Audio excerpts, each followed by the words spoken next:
अब एक मारण का केस बता रहे थे कोई मुझे, तेलंगाना साइड का। एक तो बिजनेसमैन था, एक नेता था। वो बिजनेस वाला व्यक्ति उसकी वाइफ के साथ गलत संपर्क, जिस बंदे को जमीन से उठाकर उसने इतना बड़ा पहुंचाया, वो उसकी वाइफ के साथ गलत रिलेशन डाल रखे थे। उसके पास ही मौत के सिवा कुछ नहीं था। तो मैंने क्या उसके ऊपर का मारण क्रिया का प्रयोग किया था। मारण का केस बता रहे थे कोई मुझे। हाँ, क्या था वो मारण का केस? आपने दोबारा मारण किया किसी पे? हाँ, अभी हाल ही में? हाँ, हाल ही में किया था। अच्छा, क्या था वो? एक तो पहले मैंने आपको बताया था वो, ये दूसरा मेरा मारण का प्रयोग है और इसके अंदर मारण क्रिया बिल्कुल परफेक्ट हुई। अच्छा, हाँ, बताइए कुछ। कोई फैमिली के अंदर ही, मतलब बिजनेसमैन के नेता था, ठीक है। और एक तो बिजनेसमैन था, एक नेता था, ठीक है। और इधर का तेलंगाना साइड का बहुत बड़ा नेता था।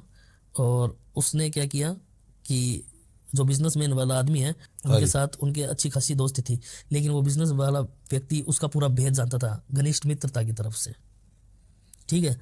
अब दूसरी बात चीज़ क्या है कि उसने मतलब उसका ऐसा मिसयूज किया कि उसको मालूम नहीं कि मेरे साथ ये चीज़ें हो गई कि एक खंजर रोपने वाली बात कि मैं आज इस बंदे को ज़मीन से उठाकर आसमान तक पहुंचाया हूँ और ये आज जाकर मेरे खंजर रोप दिया।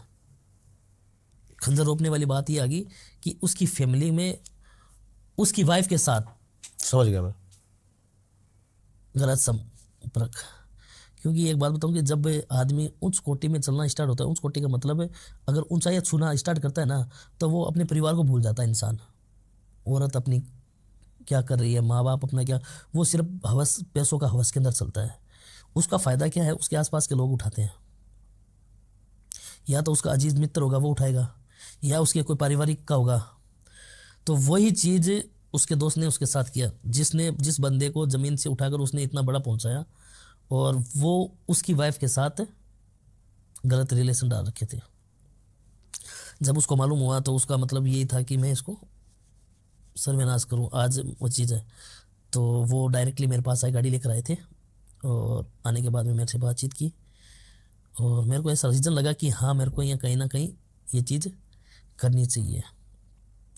तो मैंने उनको बोला, उन्होंने मेरे को पैसों का तोल बताया कि आप एक बार बोलो कि आपको क्या चाहिए। मैं कि मेरे को कुछ नहीं चाहिए, आपका काम है आप, कि मैं ये चाहूँगा कि आज मैं जिस पोस्ट के ऊपर हूँ, आज लोगों को, दुनिया को अगर मालूम पड़ गया ना कि इसकी वाइफ समझ गया किसी के रिलेशन में है, यानी मेरी फैमिली का सर्वनाश, मारण क्रिया, या तो मुझे अपनी फैमिली का मारण क्रिया करना पड़ेगा या मेरे को खुद को सुसाइड करना पड़ेगा।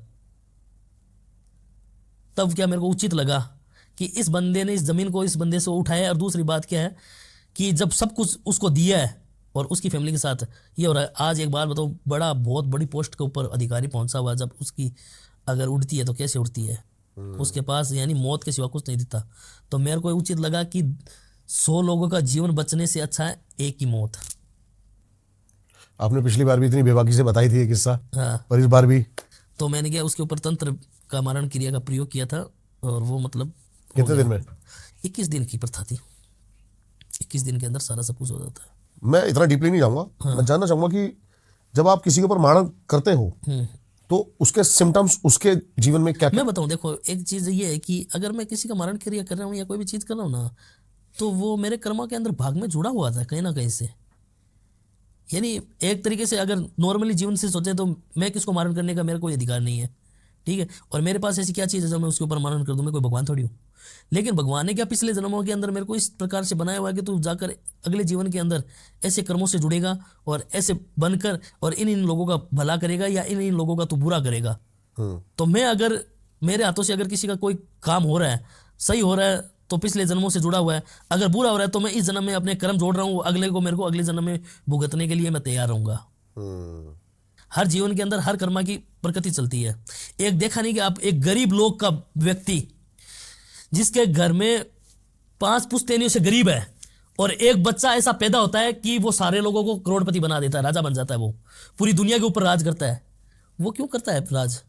ऐसा क्या लिख कर है?